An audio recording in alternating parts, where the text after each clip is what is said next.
Okay, what an opening day for the first Ultimate Adult Fantasy Camp. We had a lot of reports from the coaches and a lot of the managers that this group looks further ahead conditioning-wise than any of our other previous groups. So let's keep up the stretching now, you fellas. We had very few injuries today, so let's keep up the stretching. I'm convinced, and I know our trainers are convinced, that this is going to help you. Is that too loud? Dave?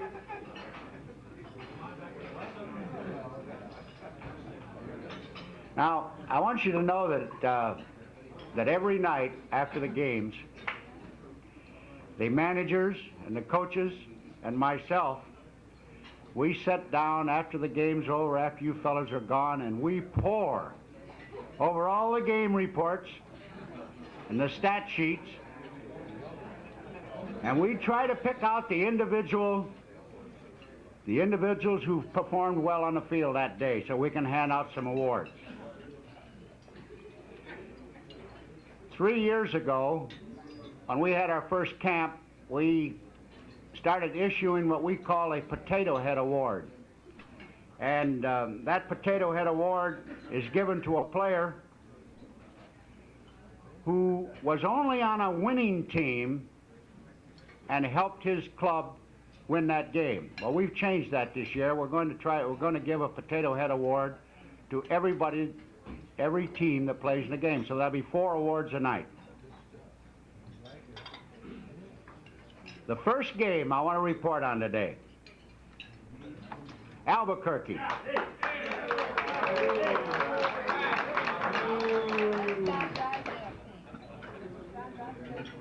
Albuquerque held on to beat a real game San Antonio club 16-11. I've got some quotes. Manager Don Drysdale, who was really smiling. Don, how many games did you win in the last league that we had last year? Zip. That's what I thought. Don didn't win any games last year, so you can see why he was smiling. He told me, and this was a quote, it was one hell of a team effort out there today by Albuquerque. But he did admit that he was getting a little edgy the last couple innings when San Antonio started to make their comeback. Now, Ernie Banks isn't here tonight. Ernie had to go play a game. He was down in the dumps. We put him on the plane tonight. He was really down about it. He told the press in the meeting back in the back, didn't he, Herbie? You were there when he told the press that his team did not play very well defensively today.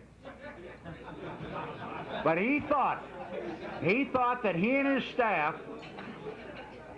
have a lot of work to do to get them into the competition. But he claimed that they'll get the job done, and he just wished that they played 2 games tomorrow instead of 1.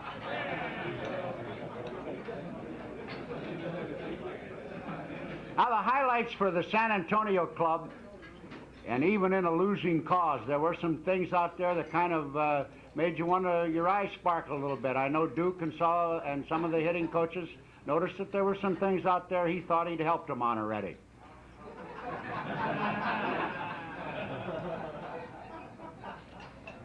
Ken Corday started pitching today. Now, you know, Ken's a veteran pitcher in these camps, and he was unusually wild today. That's not like Ken. And I know what he hit, about 3 or 4. But the part of the game that I watched, I thought, as Ernie said, the defense was a little lax, that there were some fly balls out there that might have been caught if it wasn't for the sun or the wind or something else out there. Now, things that we did notice. Jim Bolt sliced a very, very hard triple down the right field line. Bruce Alverson had 2 hits and drove in a couple of runs. Their catcher, Sam Gifford, showed us a pretty good arm today, and he'll be heard from later on in the picking of these Potato Head Awards. There you are. See there? There's the one right there. The Potato Head Award winner for the San Antonio Club was a fellow who had 2 for 3. He had a ringing triple into left center field. Showed outstanding running speed going over to third base. Just barely made it. And with a daring slide into the bag. Ira, is it Laser or Lazar? Lazar.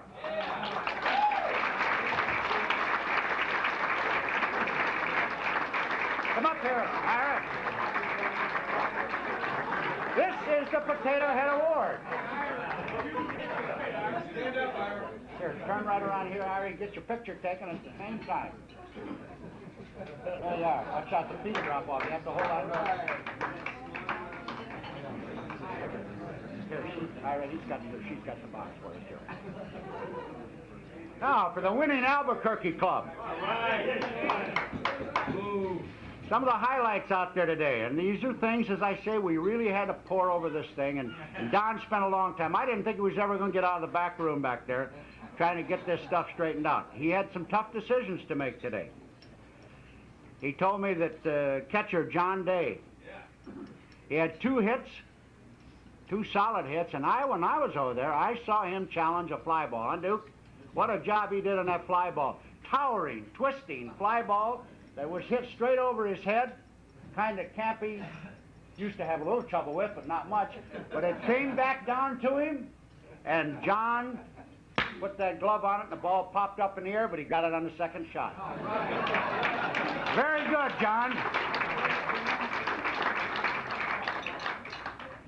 Junior Marquis, and I want to tell you the junior last year won the Mr. Hustle Award that we give away here. Junior Marquis, roaming wide to his left on a ground ball at third base, started the first double play of this Ultimate Adult Fantasy Tab. Junior, very good. Now, I want to say that the runner was not going down the line too fast, but you did turn a double play. As I said, now you guys got to remember a lot of these things are tongue-in-cheek. You don't want to get mad. It's tongue-in-cheek, a lot of this stuff. Now, as I said, Don had a tough time, he and his staff, deciding who was the Potato Head Award winner, because there were some guys like John and Junior and some of the others that did a good job out there today. But he decided, being a pitching man himself, they selected their starting and winning pitcher, who went 3 full innings, and he told me when I brought him in to ice his arm down that that's the first time he's pitched in 22 years. So you've got to give him a lot of credit. Bob McInerney.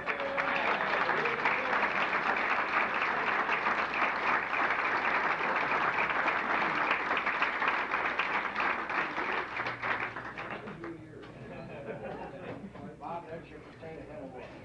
Congratulations. Thanks, fellas. All right.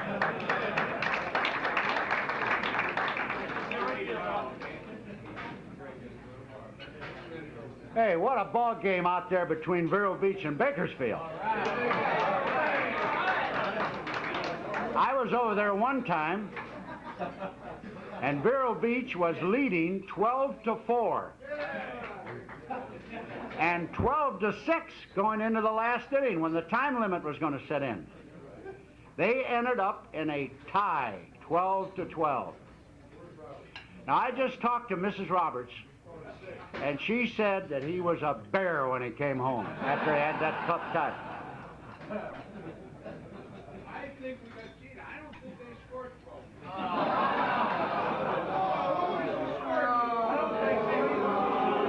12. Robin, we got a good scorekeeper. Well, Frank, there was no problem there, was there, Frank? None whatsoever. That's it. He's the commissioner at that game. Well, that's right. He was. Okay.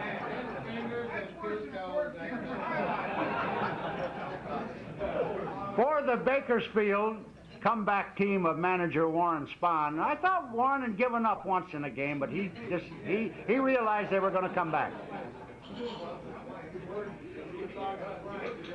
He told me, and I saw part of this out there, Mike Wyman showed a great jump in the outfield and a lot of range out there. Plus, he pitched an inning in the third and struck out 4 hitters. Now, that's a heck of a job that he's going to be heard from later on. Arnold Shevin. I knew Arnold because I had to take him in.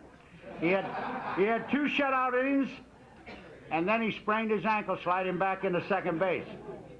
But I took him in, and you should have seen the smile on his face when he heard that they had come back and tied. He ended up with getting a save for a tie or a tie for a... What would he get there? I also had a report on Arnold. Where are you, Arnold? Is your leg all right tonight? Sometime Lou Brock is going to have base sliding out there. We heard that you showed your base running ability on a ground ball, was it, that you were running to first and fell down halfway to first base and a perfect fadeaway. Not quite halfway. Well, that's good.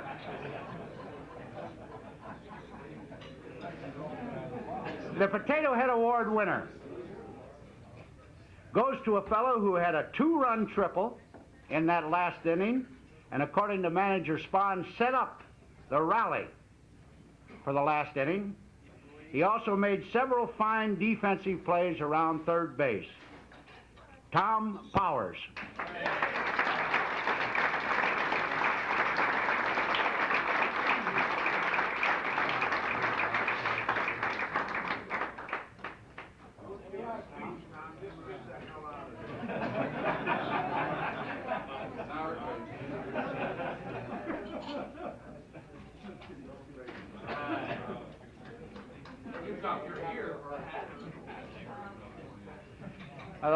The news report we had from he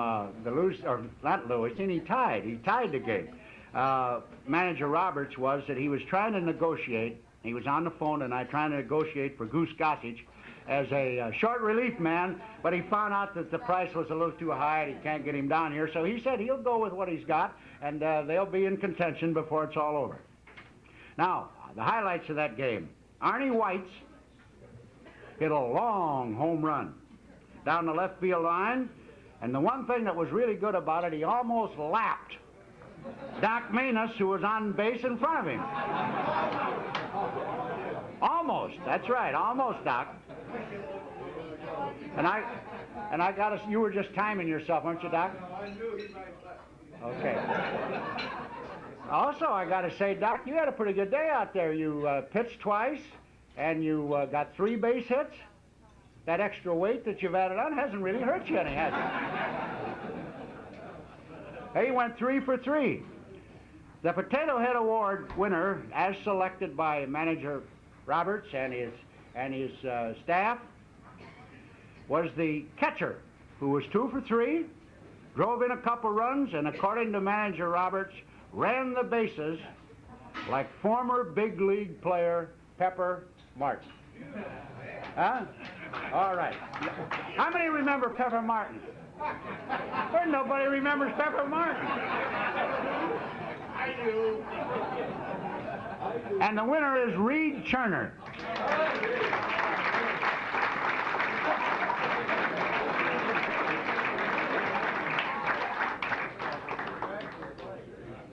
Now wait a minute. Reed ran the bases like Pepper Martin. He looks like Pepper Martin.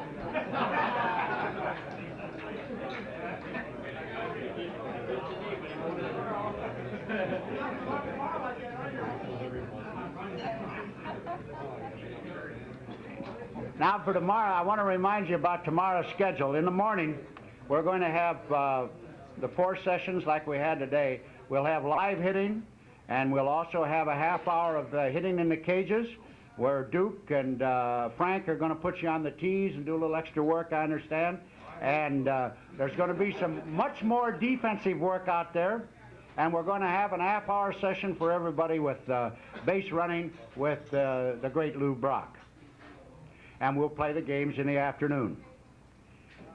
Tonight's discussion, I think, is these guys are going to tell you, is probably the hardest thing that in any sport is hitting. And these guys are going to talk about it tonight. I want to introduce the 3 who are going to do the leading off for us, and they're going to try to get the rest of them into the discussion. And as I said out there today, I would like to have you fellas ask a lot of questions. Get the questions out and learn something about this game. The first man that is going to be on the program tonight is a man who has hit 573 career home runs, and that's second only to Babe Ruth in the American League. He hit 40 or more on 8 different occasions. He reached the major leagues at the age of 17, and that'll be Harmon Killebrew.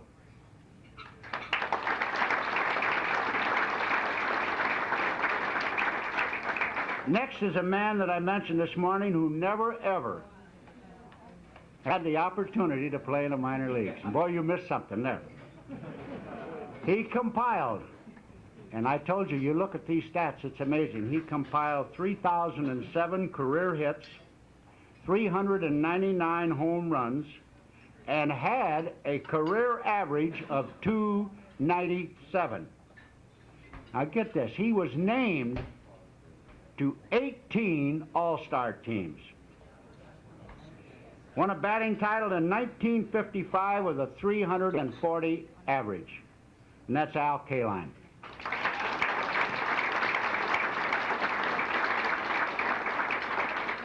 And the guy I'm going to bring up here, he had 407 lifetime home runs, including 40 home runs 5 straight seasons, drove in more than 100 runs 4 consecutive seasons, plus having a lifetime average of 295. Also was an excellent defensive center fielder, Duke Snyder. Duke, come on up and take over.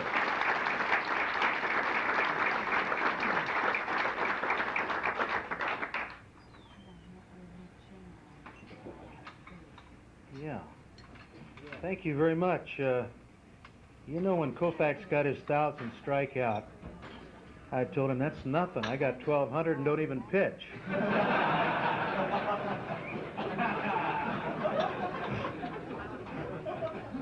The thing we're going to talk about tonight is hitting, as you were told, and we want to make it so that everybody was a hitter, and we ought to include most of the pitchers that are here, because practically all these pitchers that are here tonight are good hitters also.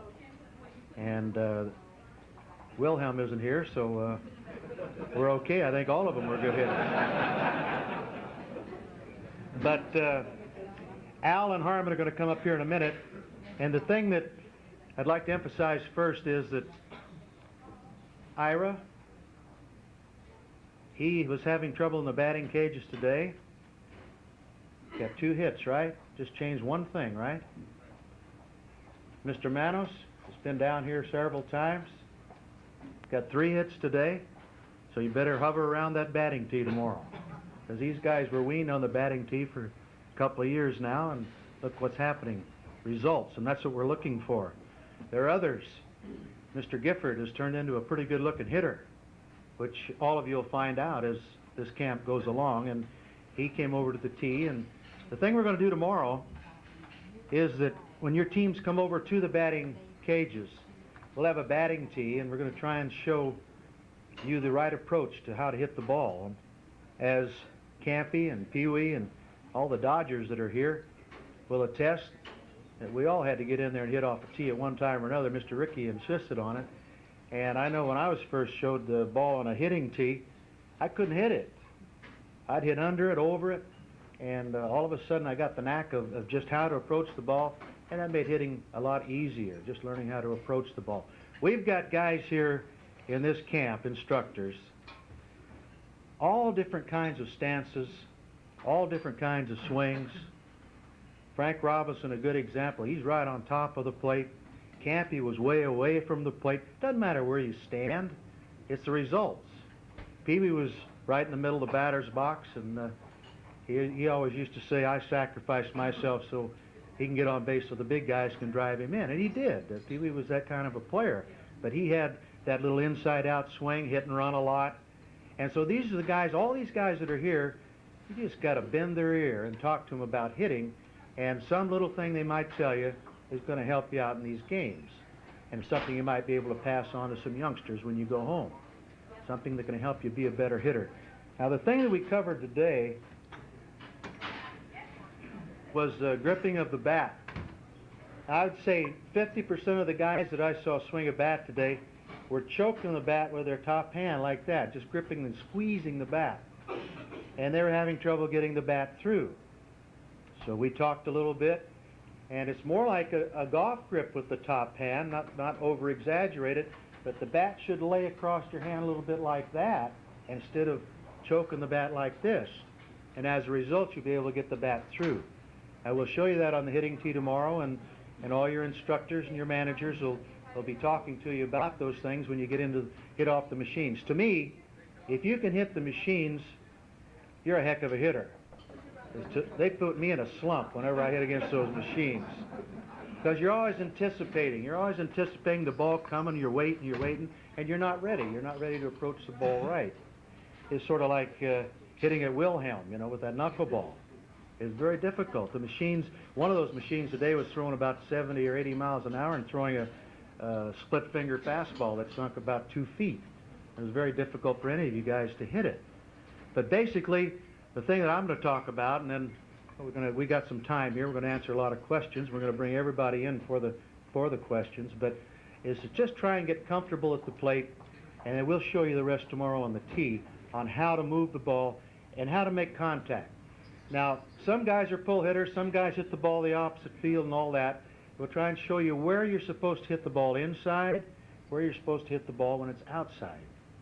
And once you adjust to that, why, you should be a pretty good hitter. When I first came up to the Dodgers, why, if they threw it here, if they threw it down on the ground, I'd swing at it. I figured everything they threw I'm supposed to swing at.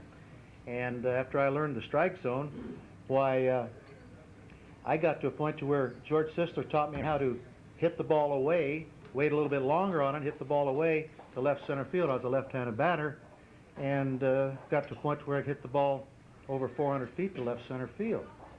Now, we're not saying we're going to get you guys to do that, but we want to get you to move the ball with some authority inside the white lines, the right field line, the left field line. If we can get you to do that, why, I know you'll leave here with a big smile on your face. And don't think negative, because you're all able to do that. It's a very simple thing to get you into a nice little swing. And it's very similar to golf in a way. But we're going to have a lot of fun here. And to show you how good we are, these instructors, we had the outfielders over there today for drills.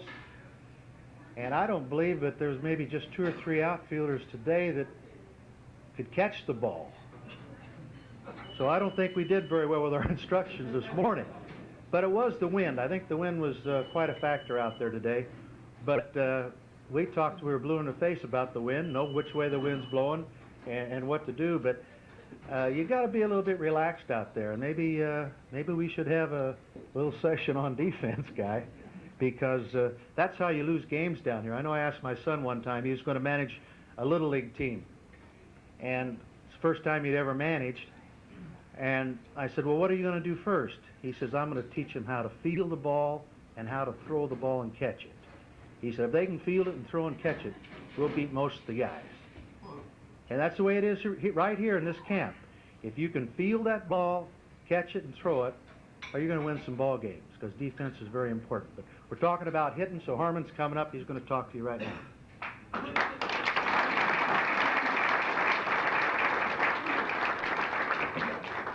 Thank you very much, Duke. It's a pleasure for me to be here. And I've always felt that hitting was one of the most difficult things to do in all of sports. Ted Williams, who I consider maybe the best hitter that I ever saw, and maybe the best hitter of all time, said that hitting a baseball is the single most difficult thing to do in all of sports. And I would certainly agree with that, because I spent a long time trying to figure out how to hit a baseball, and I still don't know that I'm sure that I know how to do that. But I think that I kind of go with the old KISS formula. Keep it simple, stupid, is probably the best way to approach hitting. I think there's certain basic fundamentals that you have to follow in order to be a good hitter. And I think that you have to follow those fundamentals, and you will learn those, I think, as this camp goes along. around the batting cage with Frank Robertson and Duke Snyder. They're certainly going to teach you the fundamentals, and Al and the rest of us will try to help out the best we can. I think hitting is a very scientific thing, and let me tell you a little story. When I was playing with the Minnesota Twins, we were playing in Metropolitan Stadium in Bloomington, Minnesota, and I was hitting against a guy I thought was the toughest pitcher that I've ever faced in the big leagues. A little guy that the first time I saw him was in the All-Star game in San Francisco in 1961 in Candlestick Park. A little puff of wind came up and blew him off the mound, and you know the guy I'm talking about, Stu Miller. I had more trouble against Stu Miller than any pitcher I've ever faced. And Stu, if he took one of these glasses and tried to throw it against the wall, couldn't break it. But he had the knack of throwing his shoulder and his hips and his head and his neck and everything at you, and the ball never seemed to get to home plate. It was kind of like it was on a string. He'd throw it out there and bring it back, and I just couldn't hit him. So I tried everything to hit this guy. I tried to hit flat-footed. I tried to hit the ball to right field, and I even tried to run up in the box and hit it to second base, and I'd pull it in the third base coaching box. And he'd throw a lot of those slow curveballs at me. In fact,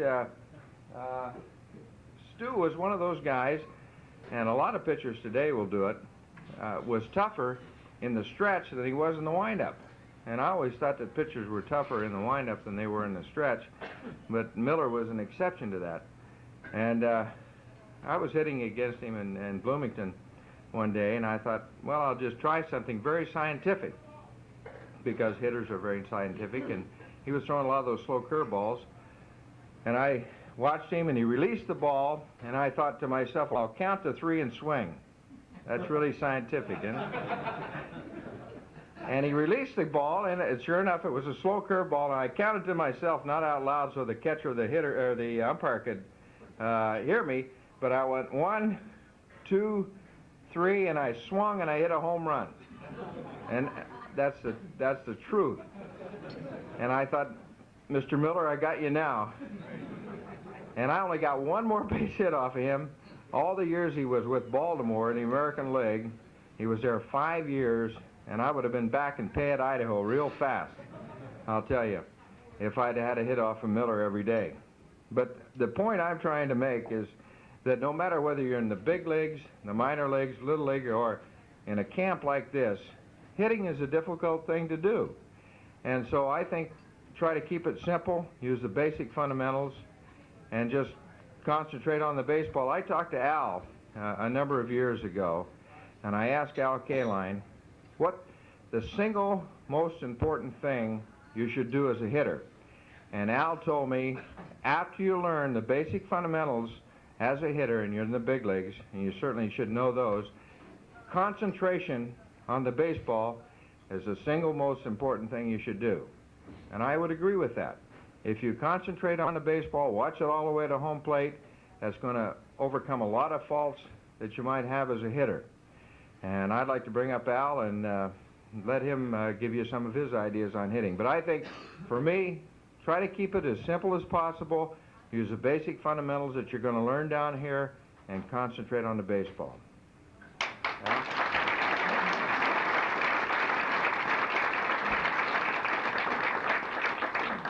He stood in the bar about 20 minutes, asked me what I was going to talk about, and he talked about everything I was going to say.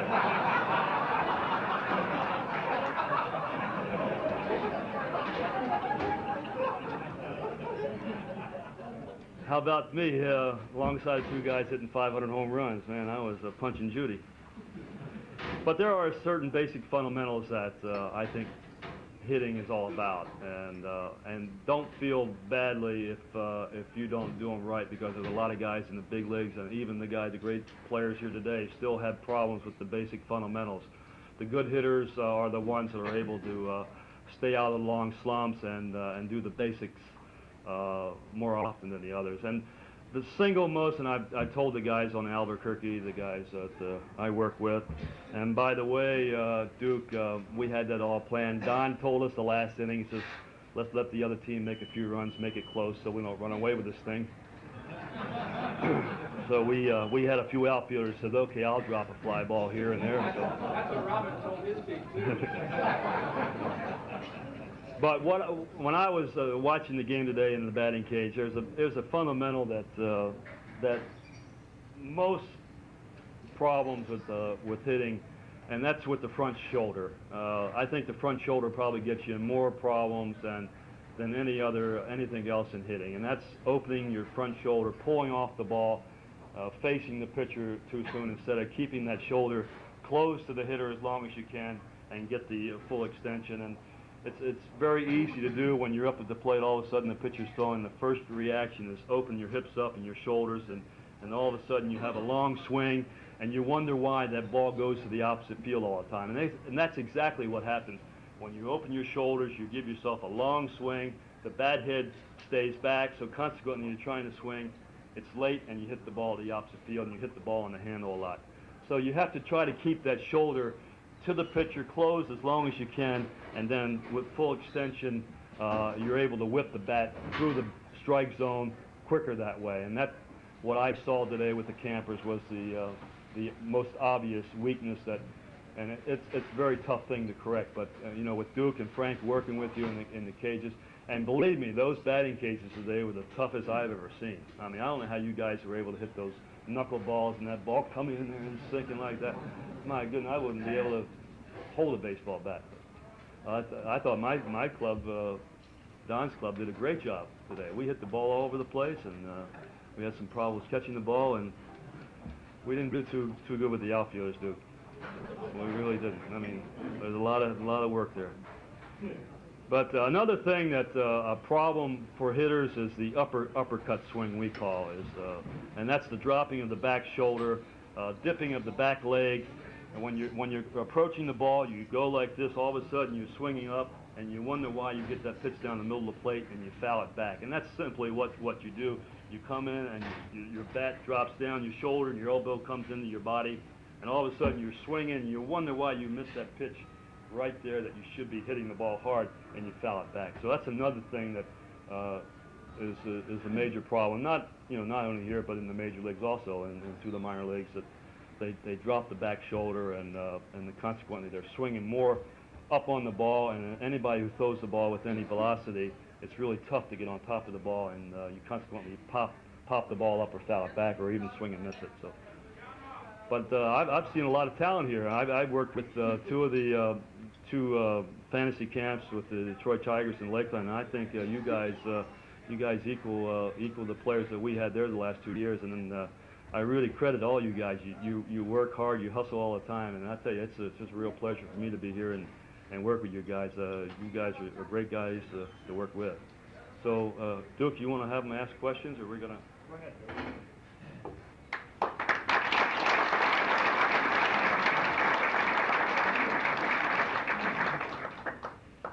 We've got Campy and Pee Wee and Lou Brock and Frank Robertson.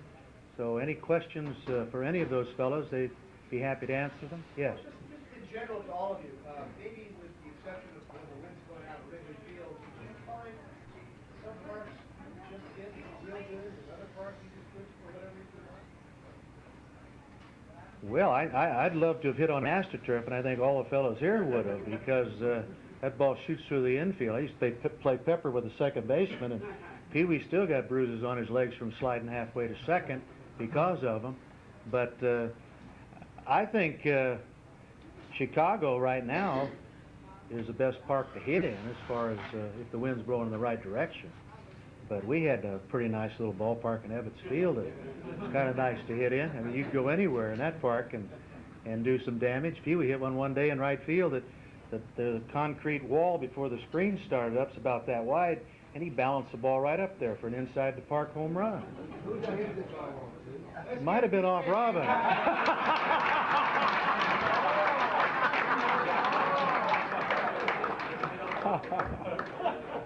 But yes, to answer your question,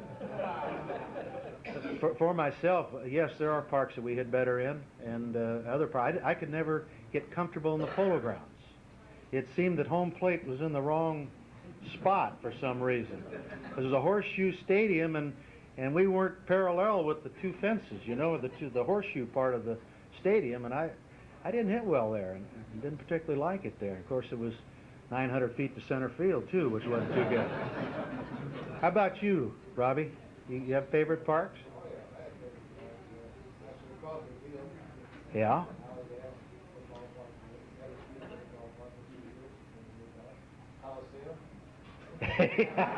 240 to left, yeah.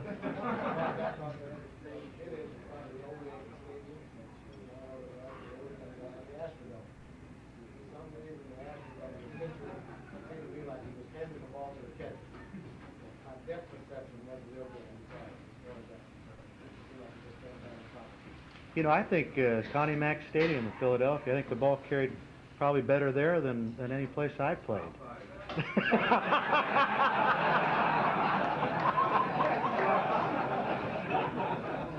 Where's Lou? How about you, Lou? Ballparks. You're not listening, huh? What ballparks do you like to hit in and particularly did not like to hit in?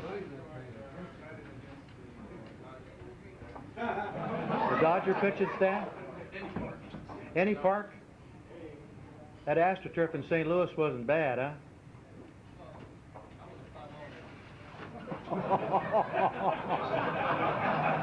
Okay. Campy, how about yourself? Well, I like Shy Park. Not when Roberts was pitching. Evans Field, Chicago. I had a few. How about the Laundry in Cincinnati? Oh, don't mention it. With Rattenberger pitching. Pee-wee, how about yourself? I never had a favorite park in any place. No, I like Cincinnati, really. Cincinnati's like to see the ball there. Yeah, you could. For some reason, Cincinnati had a good background to hit in. Yeah,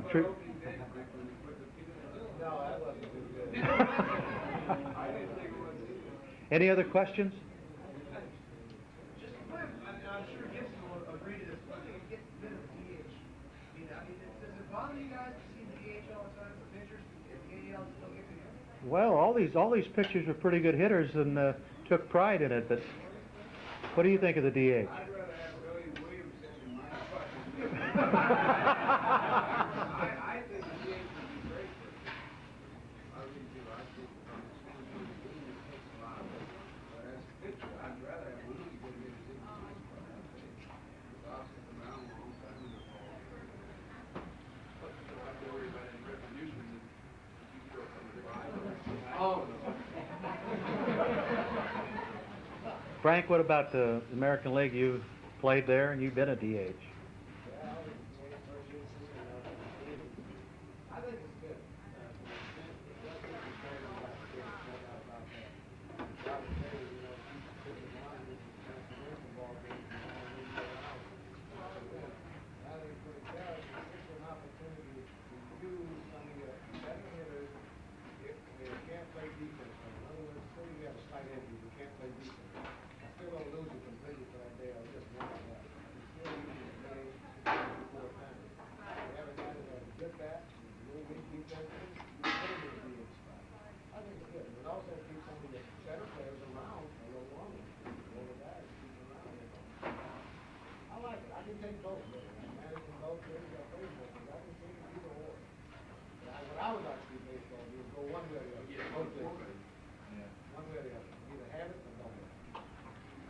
Anybody else have anything to say? Herman?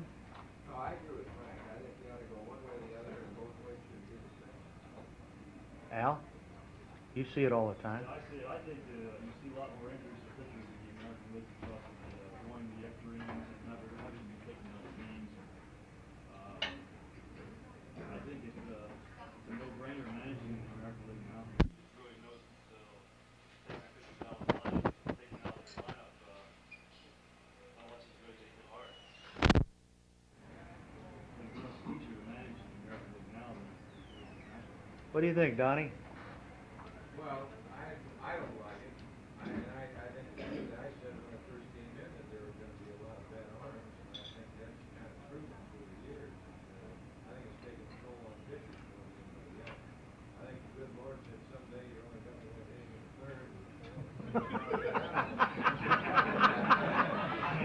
I kind of have that etched in stone at home, but yeah, I don't like it. I really like doing the network games. I can see the difference as soon as you go from the American League to the National League, and I know Robbie's been in both, and I look at time elements, I look at the way pitchers work, I look at the way everything is, and I just believe that I'd rather see it disbanded. I really, and I appreciate the thought of having guys sticking around and all that stuff, but I look at it on the other side, like a Frank Robertson pitching 14 consecutive complete games, and you're just not supposed to do that. Bob, what do you think? Well, from a pitcher's point of view, I don't like it because I always like to look at that 7th, 8th, and 9th hitter and breathe a little bit. Hey, you're a pretty good hitter, though. Yeah, well, I like to hit too. I didn't like the designated hitter at all. Basically because you didn't get a chance to relax the last 2 guys in the lineup, and they had Maxwell hitting in front of me, and I didn't like that. I'd just soon be out there hitting myself.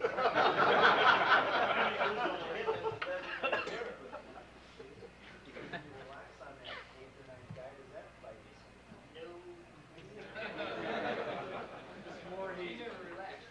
Any other questions? We've heard from time to time that one of the techniques that the big hitters use is they'll wait for a particular pitch. When that pitch comes, they don't let it go by, they don't follow up. Is that as true for the kind of people we're likely to see in the little leagues and the high school pitchers where they don't throw strikes all the time? Is that something you can tell a young hitter, wait for a pitch, or would you be better off telling him, go with where the pitch is? Well, I think that the youngsters of today are being taught a little bit wrong. I mean, the managers tell a lot of these little leaguers to make sure it's a strike before they swing at it. And I think that thought is completely wrong. You should be ready to hit every pitch until you see it's a pitch you don't want to swing at. And that way you won't be fooled as much and you'll be ready. But I don't, a guy like Roberts, when he could throw hard, well, you know if it got 3 and 2 that you're going to get some high smoke, and you better be ready for it, or it's by you. And even if you're ready for it, it was by you a lot of times. And the guy that gave me the most trouble was Juan Marichal, because he had 4 pitches, and he threw them from 4 different places, and you never knew what he's going to throw you. I mean, some pitches you'd get in the jam, you had a pretty good idea what he's going to throw you, and you'd be ready for it. But Marichal wasn't that way. He didn't play fair. Right, Juan? I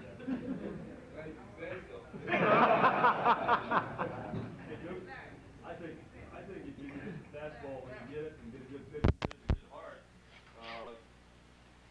most of the hits in the major leagues are all fastballs. I mean, you're talking about Marichal, you're talking about one of the great pitchers in Robert. Those guys are outstanding. They're going to get breaking balls over the plate when they want to. But how many pitchers in baseball, even in the major leagues, can throw a breaking ball to the plate? 3-0, 3-1. So when you get the fastball, if you hit it hard, you can do it consistently. You can be a pretty good player, pretty good hitter. Are your feelings shared by others here that faced Marichal, or were you concerned so much about it that it blocked your? Well, I wasn't as much about it, but I know that a certain pitcher in this room broke my elbow one time on a fastball, and there's no hard feelings involved in that. But I hit a home run off of him first time up over that Chinese screen in the Coliseum, and I got an inside pitch. He's going to get me off the plate, and nicked my elbow. And I was out a month on the disabled list, right? Now I'm hitting against George Vico, Clarence Mattern, and a couple of guys like that in the Coliseum, getting ready to come off the disabled list. And we go to San Francisco when I come off the disabled list, and Alston says to me in the 8th inning, Marichal's got us beat 4-0 or something like that. And he says, well, you might as well get an at bat. Right then I knew that I had a pretty good idea Alston didn't like me too much, but I really found out then. And I go up to the plate, and it's a fastball, a slider, and a curve, and I'm back at the bench. Didn't even get a swing. I told Alston, I says, that wasn't Kenny Myers or George Vico or Clarence Mattern throwing out there. But no, there are certain guys that give hitters problems, and I know all these guys here had certain pitchers. I know that you mentioned the name Ewell Blackwell, and Campy tell you a story about him, right, Camp? I never got a hit off of it. Swinging at everything. But you know, and when you pitcher that particular night that you have trouble with, like Mays told me one time. I asked Willie when Drysdale or Koufax or Gibson, guys like that were pitching against us. Willie said, look, I swing the first thing close, especially when Drysdale and Gibson are pitching, because I know I'm going to go down. And he says, so anything's close, first pitch I'm swinging. If I get my one hit off them, I'll fatten up off the next guy that's pitching tomorrow night. And you have that in your mind. Is that right, Juan? Did he say that? Yeah. Yeah.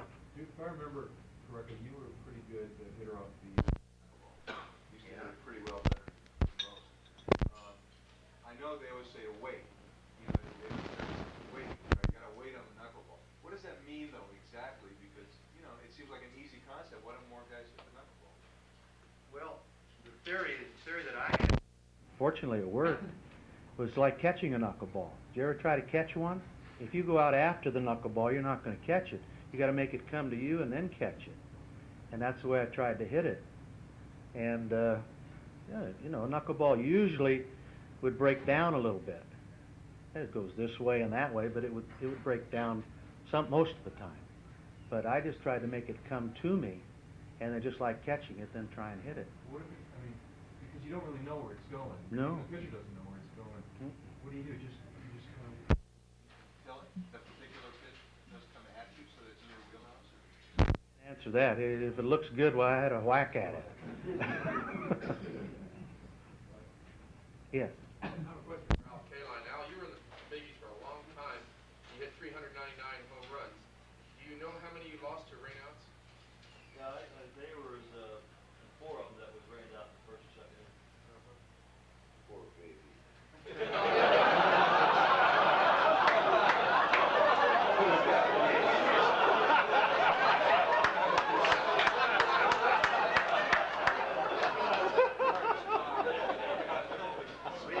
Called upon Mr. Spahn, yeah, we'll have to get to it. Yeah. Couple of, but I'd like to hear from each of you who was the toughest pitcher you faced and the pitcher who was the toughest hitter. Yeah, that's what we did last November. We can sort of shut it down with that. We're getting there time. Okay, I don't have a list of pitchers that are here tonight, but I'll try and pick them out. Don, who was the toughest hitter for you besides McCovey? I'm not too sure you got enough time. Before I answer the question, I've always had one thing in the back of my mind, and I've never asked him. And he's sitting right over there, because I remember we came up together on different teams, but I wondered how Robinson got into the thing of switching his complete stance. I've never, you know, he was back off the plate, and all of a sudden, Frank, I've never asked you that question, but I'll tell you, whatever it did, it worked. He's not Really? gonna tell you. Not in here, but I tell it now. go ahead, Frank. Why did you start crowding the plate? Well, you want to start, or you want to finish what you're doing? No, you go ahead. No, that was Well, sorry. actually, No, tell. when I came to the big leagues, my thinking was that pitchers in the major leagues were. Frank, can you stand up a little bit? Why don't you come up here, Frank? Okay.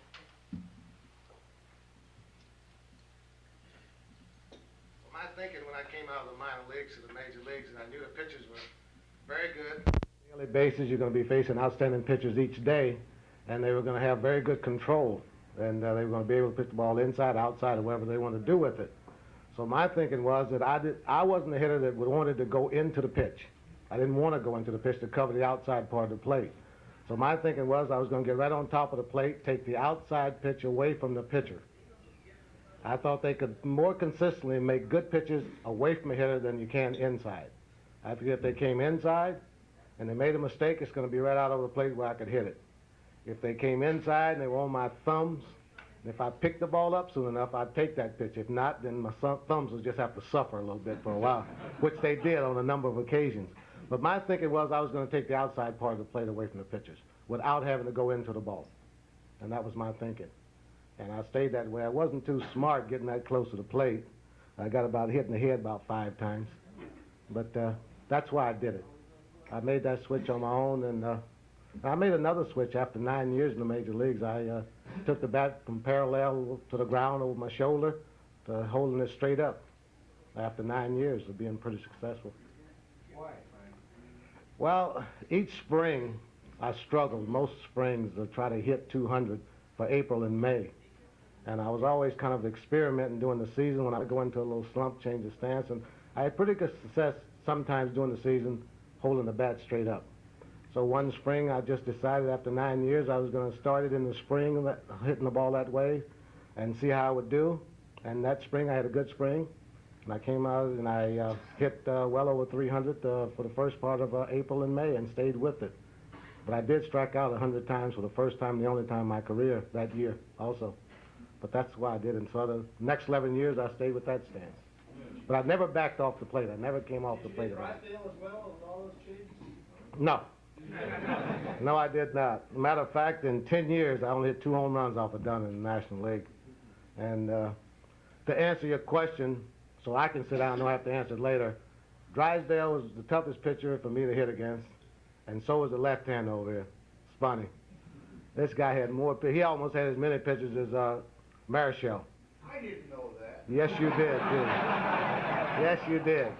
Matter of fact, I think he got better as he got older. And I mean that sincerely. But this guy back here, we had some doozy battles. He would come in here with the fastball, then away with the slider. You know what you're going to get, away with the slider. As soon as you go out here, here he comes. As soon as you go here, there he goes. He was tough on me because I was right on the plate and I had to commit right away. I really did.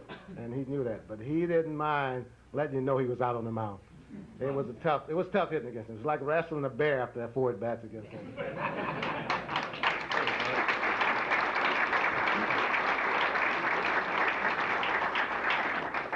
Well, we've got a pitcher that probably didn't have too many guys that hurt him very much, Bob Feller. Bob, who was the toughest hitter for you? Look, Tommy Henry, the Yankee, they could get me at midnight with the lights out.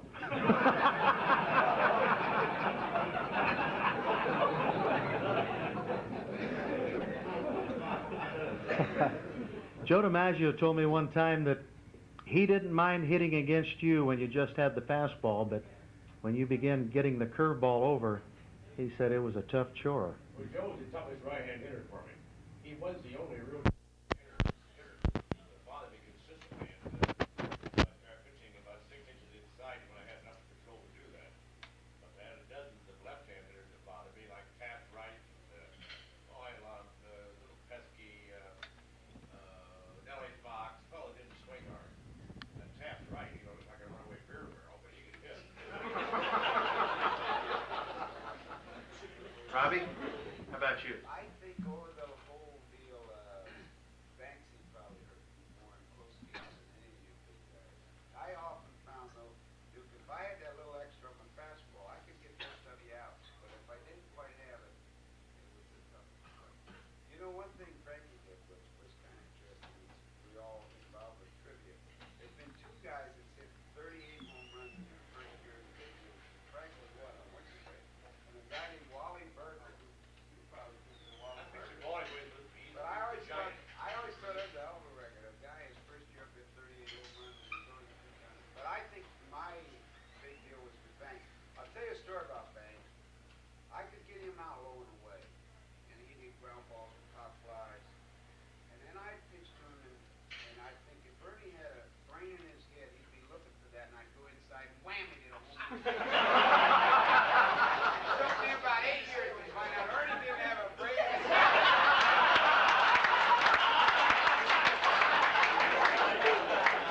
I said,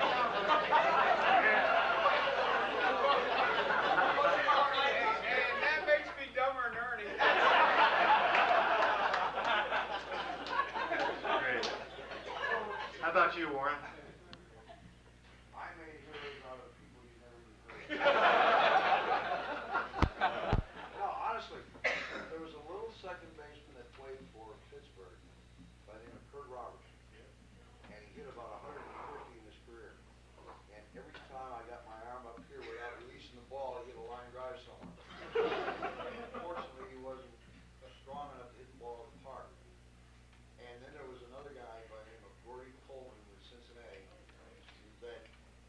saw him when he was hitting against right-handers. He would chase the curveball that bounced up there and whatever. And against me, he'd take the ball that far off the plate. And he hit me like he owned me. Well, like Dale Long hit 8 consecutive home runs in 8 games. I threw one. Dino Rostelli that came up with Pittsburgh was Pittsburgh's poor man Ralph Kiner. He had like 18 home runs in April. He wore me out. You know, the right-handers got a lot of these guys out of the league for me.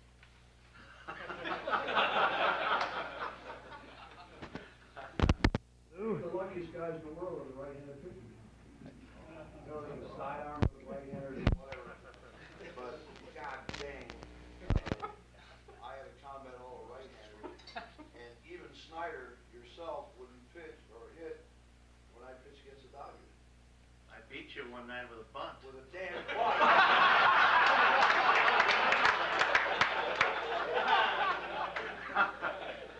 Lou, how about you?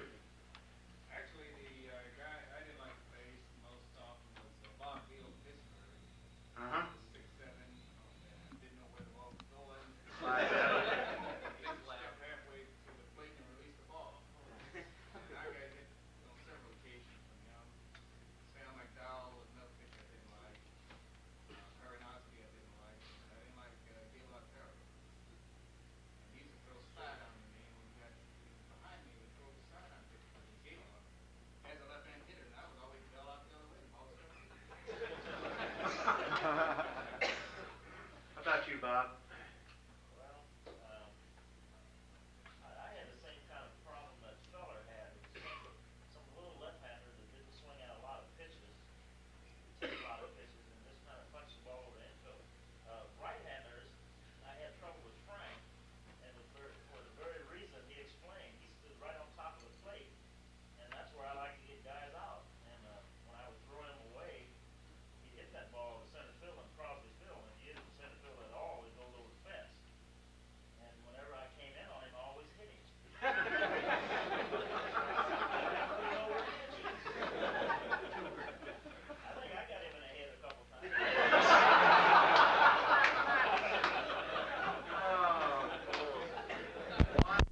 Marichal. Well, facing so many good hitters through my career, with one guy that played for Philadelphia, Tony Gonzalez. I don't know if not too many people here know Tony Gonzalez, but he was the toughest hitter against me. But I used to read my book, before I faced any club. And when I was pitching against Cincinnati, I go to the whole lineup. Number 1, number 2, number 3. When I get to Frank Robertson, I have to stop and I say, well, I'm wasting my time trying to figure out how we're going to pitch to this guy. For the same reason, I was afraid to hit him. He was so close to the plate, and I was afraid to hit him. So I always passed that name. And when the game started, I just figured out, well, throw the ball. Maybe get it out. That's how I used to pitch to Frank, because he was so close to the plate. If you come inside, you might hit him. If you try to pitch him outside, that was a perfect pitch for him to hit, because he was so close. That ball was like in the middle of the plate for some other hitter. So I used to be afraid to pitch to Frank because of that reason. You already this. Why didn't you get close to the plate? Why didn't the other guys do the same thing? If I they don't saw know. Frank with success. I don't Didn't know. mind getting hit in the head.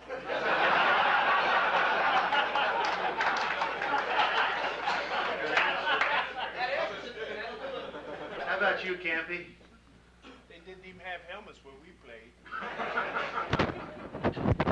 I'd stand up on the plate. Roberts hollered at me, told the umpire one day, he's not allowed to stand like that. I was in the box. No, but I thought, you may have heard of him, Sachel Paige. I played in the Negro National League from 37 through 45. Look, this man he could throw and throw strikes. and he had what they called, when he got in the big leagues, they said it was an illegal pitch. Well, it was legal in our days. It looked like he would stop throwing and then throw, and he could bring it. And I mean throw strikes. He throw one a little harder than another. He had all kinds of tricks. He could sit a matchstick and hit it at that distance. And I thought he was one of the toughest pitchers I even looked at. And then Ewell Blackwell. I don't know how you ever hit him. But I got my cuts at him, I'll say that. You look for the fastball, he'll throw you his little curve, and it's coming from here. You look for the curve, he'll throw you the fastball and ran in on you. So, anyhow, Jackie would battle him and get on base, and that was it. And we had another pitcher, Sad Sam Jones, with the Cubs. He was rough. Wasn't one of your top line pitchers, but he was rough. He was rough, all right. Did you sit down one time? Was it me or you that sat down, Pee Wee, when he threw a curveball? You're talking, boy.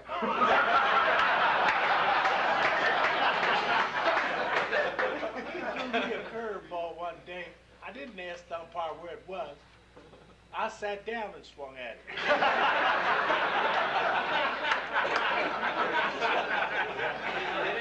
Pee Wee did the same thing. You mentioned Stu Miller. We were the first team that played against him, Dodgers, in St. Louis when they brought him up to the big league. You should have seen that game. I don't know how many he struck out that night. I think we beat him 1-0. Schubert pinched it and got on base or something and he scored, and we beat him 1-0. But he hit, I don't know if he struck out 10, 20, it was a lot of us. You know, but now, as a hitter, I always figured, I said, now I'm going to wait on this guy and try to hit him to right field. He pitched against us in Brooklyn one day. I'm trying to hit him to right field. Guys out there, I hit a line drive up in the left field stand. Swing the bat. Let the ball go where it wants to.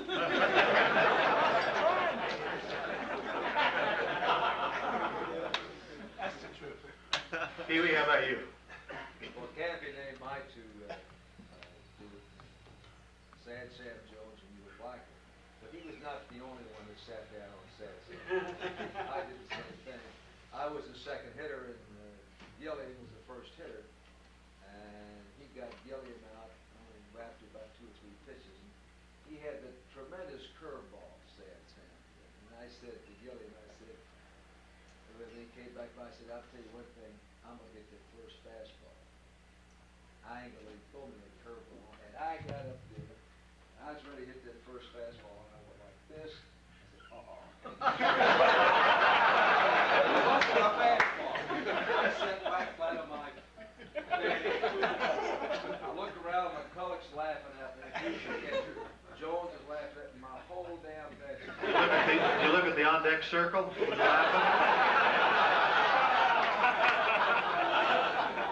I'd asked you where it was, you'd have said right down the middle. Looked good to me. Those two guys were not bad. Duke, I gotta tell this story. We're playing pitching against us. Jim Greengrass is a big right-hand hitter, and they didn't play him against Sam, so he's on the bench, and we're getting our ass whipped. There's 2 out in the 9th, or no, there's 1 out in the 9th, and for some reason, Mayo Smith said to Greengrass, get a bat. So he's putting him in the pinch hit. So Sam throws in the fastball and then a curve, and Jim ends up on the ground, sitting there like this, and the guy calls him out. And so Greengrass comes back to the bench, and he walks over to the manager, and he said, don't you ever do that to me again. And I thought, I cannot tell you how right-handers looked at that guy. That was embarrassing. Okay, we got a couple more. Harmon? I told you mine, Stu Miller. Stu Miller, okay. Al? Well, I'm glad I didn't have to face Mr. Gibson very often. I faced him in the '68 World Series. He was awesome. I'm glad I didn't have to face much of him. But the guy over a long period of time that gave me trouble was Early Wynn. And one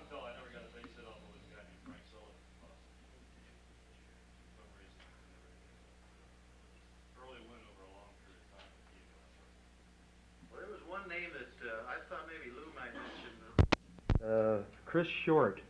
Did you like to hit against him? Well, I saw him with a few different types of skills. Early in my career, Chris was basically a fastball pitcher and High and inside. then the last part, he was almost like a Ron Karanowski. I started standing out against him. Okay, I guess that's. Go ahead. Yeah. Yeah, Campy liked him too. Earl Tarson was our first baseman. You know, Razzle used to tie him up in like 4 for 100 off of Razzle. And one day he hit a ball off the end of the bat for a base hit. So Earl went out and bought a fur-lined jockstrap for Razzle the next day. This was a reward.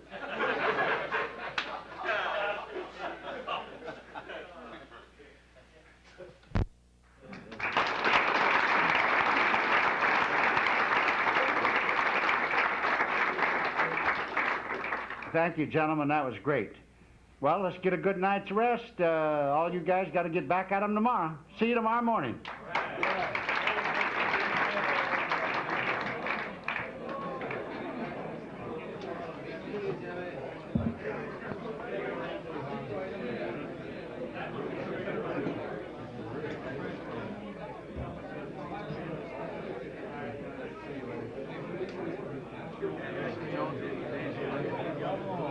Jonesy.